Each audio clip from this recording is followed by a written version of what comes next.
शत्रुलाई हामीले बदला लिने हाम्रो के हुनु पर्यो? भित्र आत्मा जाग्नु पर्यो।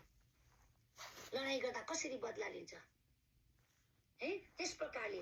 अनि अर्को त्यसको युक्तिहरू छ, धूर्त चालहरू छ। त्यसले वायुमा पनि छोडेको छैन, तल पनि छ, तल पनि एक्सिडेन्ट गराइरहेछ गाडी, माथि प्लेन पनि गरिरहेछ, हर घरमा हाहाकार मचाइरहेको छ, देश देशमा हाहाकार मचाइरहेको छ। यति धेरै चलखेल छ परमेश्वरको जनको चलखेल खोइ होइन। प्रभु त्यही भन्नुहुँदैछ। त्यसले गर्दा शैतानको धूर्त युक्तिहरू षड्यन्त्र बुझेर परमेश्वरको भित्रको एक्सप्रेसन, मानिस जातिप्रतिको प्रेम, त्यो प्रेमको भावना जगाएर अरूको कल्याणको निम्ति प्रार्थना गर्नेलाई अन्तर्विन्ती प्रार्थनाकर्ता हुँदो रहेछ।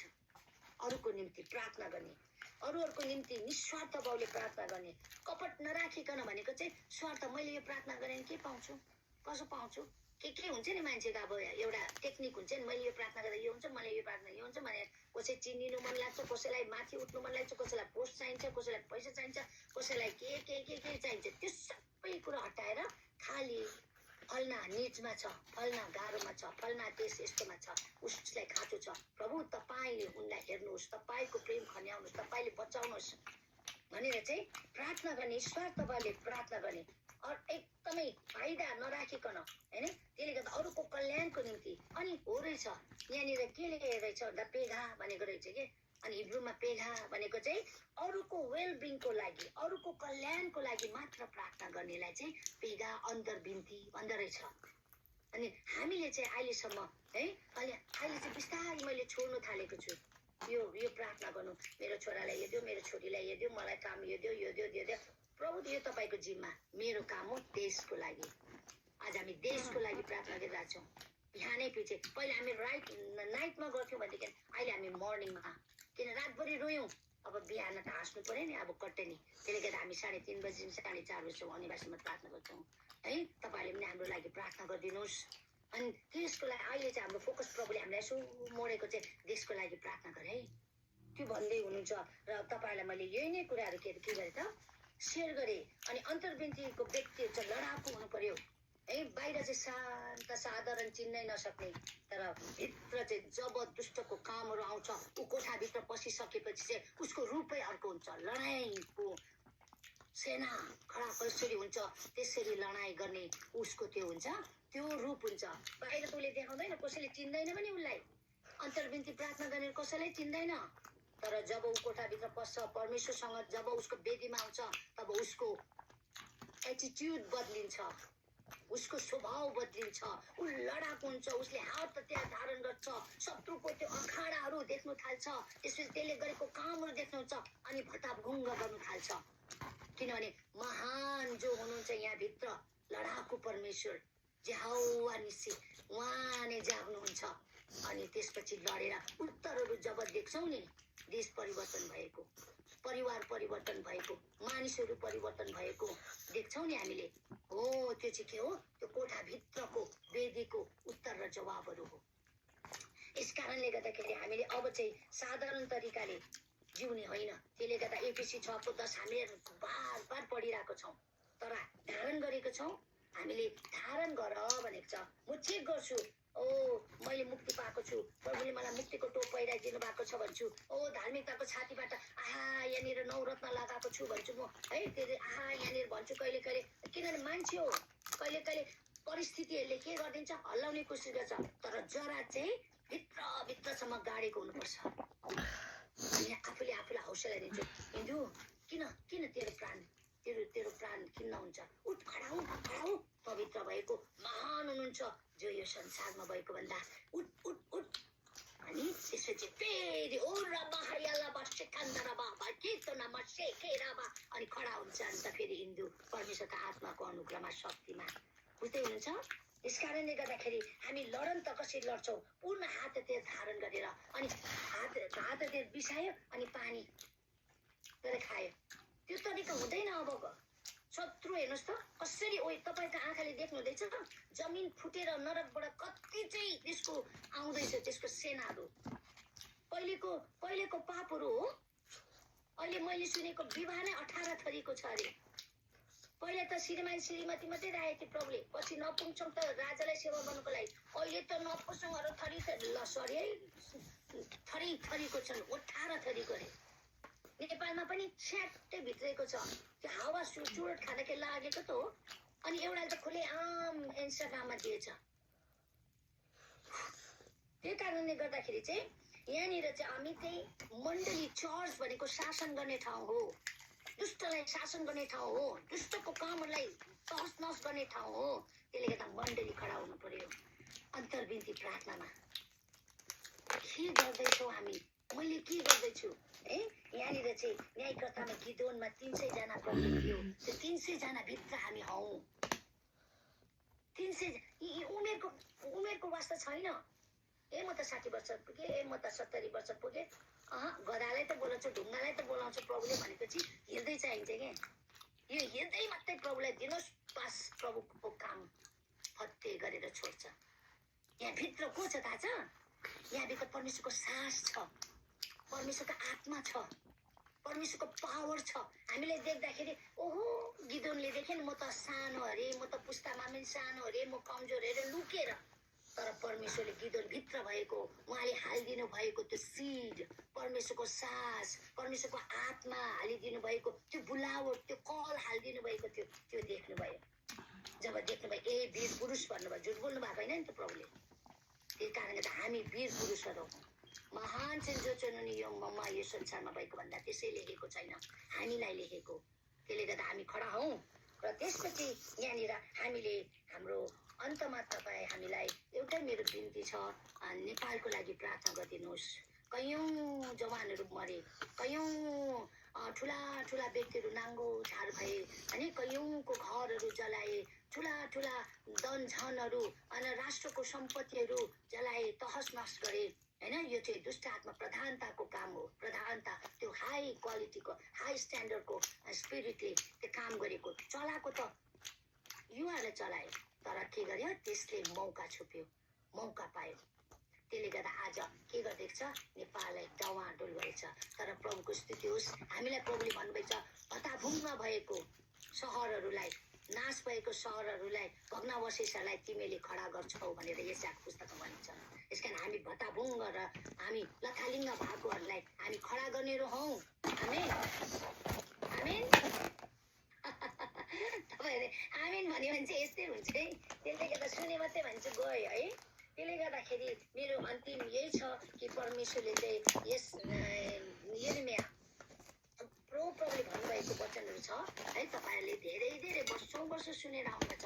अब यो चाहिँ बिग बिग बिग बिग अब ज्वलन्त गरेर उठाउने हो। कसरी हुन्छ? प्रार्थना गरेर, जुटेर प्रार्थना गरेर। अब हामी कसरी एक्सनमा अघि बढ्ने, प्रार्थनाको एक्सनमा प्रचार। अहिले हामीलाई प्रचार गर्न दिएको छैन, बुझ्नुहुँदैछ?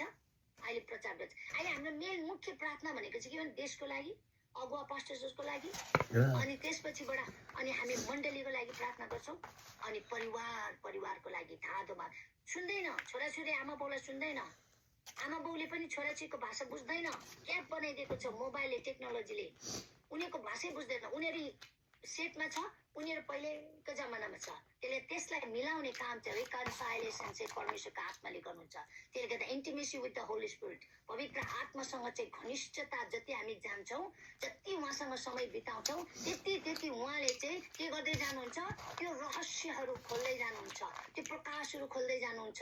कसरी चाहिँ मैले मेरो छोराछोरीहरूलाई चाहिँ टहलाउने हो, कसरी मेरो आमाले मेरो कुराहरू बुझ्ने हो, कसरी मेरो देशको नेताले राम्रो चलन चल्ने हो, कसरी चाहिँ यो सबै कुरा चाहिँ गुप्तमा दानिएलले प्रार्थना के गर्यो? तपाईँ अन्धकार भित्रको रहस्यहरू तपाईँ जान्नुहुन्छ, तपाईँ उज्यालो हुनुहुन्छ, तपाईँले उज्यालोमा प्रकट गर्नुहुन्छ। राजालाई राख्ने र राजालाई के गर्ने? निकाल्ने तपाईँकै हातमा छ। समय र बखतहरू तपाईँकै हातमा छ भने प्रशंसा गरे। आज हामीले त्यसरी नै दानिएलको प्रार्थना गरेर देशलाई बचाउने, देश भनेको प्रत्येक नेपालीहरू जहाँकै संसारभरि छरेर गएको छ, उनीहरू एकजुट भएपछि देश हुन्छ। त्यसले गर्दा देशको प्रतिनिधि गरिरहेछ। त्यसले गर्दा तपाईँहरू बसेको ठाउँहरू, देशहरू र हाम्रो देश नेपाललाई प्रेम गरिदिनु होला, अनि इजरायलको शान्तिको लागि आशिष बोलिदिनु होला, अनि छिमेकी राष्ट्रहरूको लागि प्रार्थना गरिदिनु होला। है। मेरो चाहिँ यही बिन्ती, म चाहिँ तपाईँलाई यसरी चाहिँ बिन्ती बिसाउनको निम्ति आएको छु कि हामी के गरौँ, अघि बढौँ है।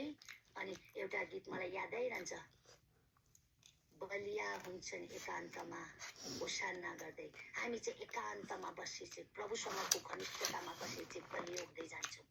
बिना प्रभुको घनिष्ठता हामी बाहिरको शक्तिले केही पनि हुँदैन। त्यसले गर्दा हामी प्रभुसँग गहिरो घनिष्ठतामा जाउँ र हामीलाई प्रभुले भन्नुभएको छ देशको निम्ति प्रार्थना गर र आँटिलो र सासिलो भएर सबै हात धारण गरिकन हामी चाहिँ यो देशको लागि, तपाईँहरू बसेको देश, मैले बसेको देश, मेरो जन्मथलो इन्डिया हो, दार्जिलिङ हो है, म त्यसको लागि प्रार्थना गर्छु। अनि इजरायल मेरो के हो त, आत्मिक सहर हो।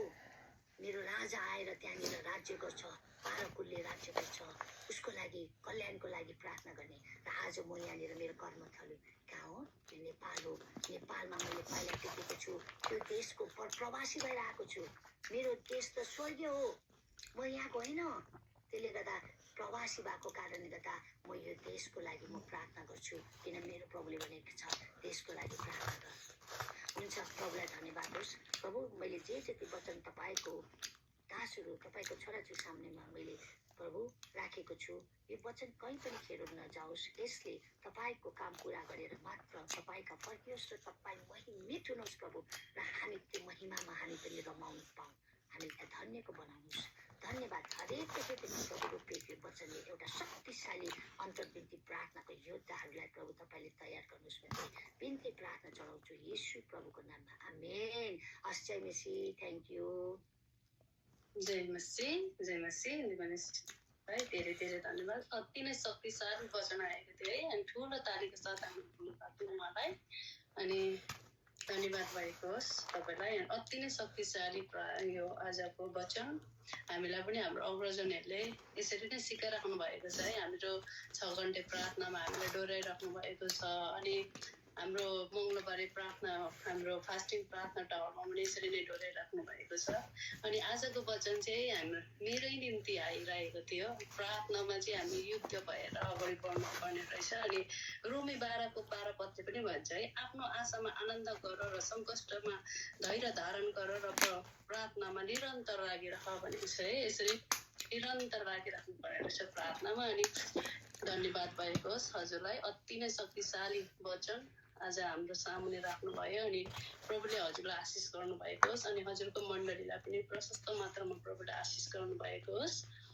धन्यवाद हजुरलाई धेरै धेरै। अनि आज अब छोटो इन्साइट भन्नको निम्ति चाहिँ हाम्रो शरण एल्डर ज्यूलाई यो समय दिनु पर्यो। हजुरले छोटो समय लिएर छोटो इन्साइट भन्न सक्नुहुन्छ। हुन्छ, धन्यवाद। जय मसी। यो मौका दिनुहुने हाम्रो सञ्चालिकाज्यू अनि इएफसी मण्डलीका सम्पूर्ण अग्रजहरू र हाम्रो आज परमेश्वरको दासी सेविकाद्वारा उहाँको काममा अर्थात् परमेश्वरको राज्यलाई अगाडि बढाउनको लागि यतिखेर पृथ्वीमा समझदार मानिस परमेश्वरले खोज्दै हुनुहुन्छ, वरियरहरू। किनभने क्राइसिस बढ्दै जाँदाखेरि को खडा हुने? यसैको पुस्तकले भन्छ, उठ प्रकाशवान हो, तमाथि प्रकाश आएको छ। जसले सुन्छ अनि उसले मात्रै त्यो कुरालाई थाहा गर्छ, अथवा जसले देख्छ उसले मात्रै यो कुरालाई समाउन सक्छ होइन। परमेश्वर कता हुँदै हुनुहुन्छ? सुरुमा नै हाम्रो सिस्टरले ल्याउँदै हुन्थ्यो, परमेश्वरको फ्लो कहाँ छ यतिखेर, पृथ्वीमा के भइरहेको छ, हाम्रो माझमा जे कुराहरू प्रकट भएका छन्, मेनिफेस्ट भएका छन्, क्राइसिसको रूपमा अगाडि आएको छ, यसप्रति परमेश्वरको माइन्ड के छ, परमेश्वरको योजना के छ, त्यो कुरालाई सोचबुझका साथ केलाउनको लागि अवश्य पनि परमेश्वरको सामु हामी जानुपर्ने।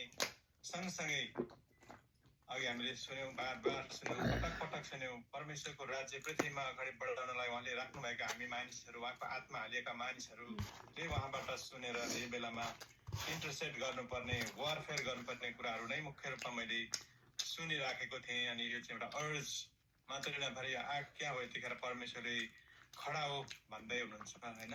स्वर्गबाट उहाँले हेरिराख्नु भएको छ। तपाईँ र म खडा भएनौँ भने को खडा हुने? उहाँले बोल्दै हुन्थ्यो प्रिन्सिपलिटी यतिखेर यस्तो मिक्सअप गर्न आइरहेको छ। अवश्य पनि हरेक कुराको समय छ, सिजन छ। परमेश्वरले माथिबाट नदिएसम्म केही कुरा बदलिँदैन। सामान्य घटना हो, 36 घण्टा कि कति घण्टामा देशमा एउटा व्यवस्था परिवर्तन भएको छ। अर्को सिजन परमेश्वरले आउन दिनुभएको छ। तर गुडनेसको लागि परमेश्वरले ल्याउनु भएको वास्तवमा त्यो मानिसहरूको प्रयास भन्दा पनि परमेश्वरको हस्तक्षेप, अर्को अर्थमा जजमेन्ट जस्तो देख्न सक्छ हामी। तर त्यहाँ घुसपैठको कुराहरू त आइ नै हाल्छ। वचनसँग मिल्छ। प्रकाशको पुस्तकमा धर्मीहरू असल गर्नेहरू असल गर्दै जाउन्, खराब गर्नेहरू खराब गर्दै जाउन्, यो दुईटाको क्लास त छ। अर्को अर्थमा हामी एकदम इन्टेन्स वारमा छौँ। अनि इन्टेन्स वारमा हुने हामीले पृथ्वीको कुरामा मन लगाइ बस्यौँ भने, परमेश्वरको बिजनेसलाई हामीले अथवा उहाँको मेजर मिसनलाई, कामलाई हामीले व्यवस्था गऱ्यौँ भने उहाँले हाम्रो निम्ति जुन बगाउनु भएको रगत छ, जुन योगदान गर्नुभएको छ, सेक्रिफाइस, त्यो अमूल्य सेक्रिफाइस प्रति हामी बेइमान भयौँ अर्को अर्थमा, होइन, इमान्दार भएनौँ। अनि यो कुरा चाहिँ जसले भित्रबाट सुन्ने कान हुनेहरूले सुनिराख्नु भएको छ। र हामी यतिखेर एकचोट हुने समय मेरो हृदयमा पनि अस्तिदेखि मनमा आइरहेको थियो, परमप्रभुको नजिक जाऊ भन्ने कुरा चाहिँ आइराखेको थियो। अनि वास्तवमै यदि हामी त्यो परमेश्वरको आयामभित्र छिर्नै हो भने परमेश्वर एकदमै सिरियसली अगाडि बढिराख्नु भएको छ। धेरै कुरा तलमाथि हुन सक्छ। हामी सुत्यौँ भने, पहरेदारहरू सुत्यौँ भने अन्धकारले ढाक्ने सम्भावना छ। फेरि पनि प्रभुका जनहरूले दुःख पाउनुपर्ने समय आउन सक्छ। तर परमेश्वर भन्नुहुन्छ, उठ खडा हो। परमेश्वरले हामीलाई विजय दिनुभएको छ। हामीले त्यसलाई ओनरसिप लिने चाहिँ हो यतिखेर। किनभने यो व्यवस्था बदलिँदै गर्दाखेरि परमेश्वरले त्यस्ता शक्तिशाली मानिसहरूलाई खोज्दै हुनुहुन्छ, धाँधामा खडा हुने मानिस, वरियर मानिस। वास्तवमा भन्नु भने यतिखेर तपाईँ र मैले त्यो शक्तिशाली घोषणाहरू बढी गर्नुपर्छ जस्तो मलाई लाग्छ। प्रिन्सिपलिटीलाई भत्काउने समय हो यो। इन्टरसेड हामीले गर्नुपर्छ। सँगसँगै यतिखेर त्यो वार भिक्ट्री जित्नुपर्ने समय पनि भएको कारणले त्यस्ता वारियरहरू जसलाई परमेश्वरले त्यो आयाममा बोलाउनु भएको छ, स्पेसिफिक इन्टरसेसरहरू, एपोस्टोलिक मानिसहरू, प्रोफेटिक मानिसहरू र इन्टरसेसरहरू एक भइकन यतिखेर हामीले जुट्नुपर्ने लड्ने समय हो भनेर मलाई भित्र मनमा आइराखेको थियो। याकुब 4 अध्यायको 7, 8, 9, 10 सम्मको वचनहरू मनमा मैले मेडिटेट गर्दै थिएँ। यो समय चाहिँ परमेश्वरले उठ भनिराख्नु भएको समय, जाग भनिराख्नु भएको समय, लड्ने समय हो। खासमा इन्टरसेड गर्ने र लड्ने समय हो। तपाईँ र म लडेनौँ भने आउँदो पुस्ताले खडा हुनलाई फेरि अर्को स्ट्रगल गर्नुपर्ने हुन्छ। अर्थात् अन्धकारका शक्तिले फेरि पनि हाम्रो धेरै मानिसहरूलाई अन्ध बनाइदिन सक्छ, पेल्न सक्छ। येशू प्रभुले जब यरुशलेममा आउँदै गर्दा बोल्नु भएको वचन मलाई यति सम्झना आउँछ। उहाँले भन्नुहुन्छ, जब यरुशलेमका मानिसहरूको अन्धपनालाई देखेर मसीहा आएको, उद्धारक आएको, एउटा ऋतु परिवर्तन भएको, युग बदलेको कुरा नदेख्ने ती भनौँ न वस्त्रधारी, देखावटी वस्त्रधारी, अहङ्कारले भरिएको, घमण्डले भरिएको अनि आफैले महिमा लिने त्यस्ता वस्त्रधारी मानिसहरूको अवस्था देखेर उहाँले भन्नुभयो, तिमीहरूले यो कुरा देखेको भए शान्ति कुन कुराले आउँछ, अर्थात् परमेश्वरले गर्नुभएको काम देखेको भए कति असल हुने थियो। तर तिमीहरूले अब यो नदेखेको कारणले गर्दा अब शिफ्ट आयो, अब ऋतु बदलियो। त्यहाँ चाहिँ अन्धकारको शक्तिले घेरा हाल्नेछ। तिमीहरूले देख्ने छैनौ, सुन्ने छैनौ। तिमीहरूका छोराछोरीहरू लक हुनेछन्, अर्थात् अगाडि बढ्ने छैनन् परमेश्वरको राज्यमा। त्यो कुराहरू येशू प्रभुले भन्नुभएको छ। इम्बार्किङ भनेको छ, घेरा हाल्नेछ। अनि तिमीहरू सुन्दैनौ, परमेश्वरको आवाज सुन्दैनौ, भित्र नै तिमीहरू बसिरहेका हुन्छौ, तिमीहरू नाश हुनेछौ। तिमीहरूको जेनेरेसन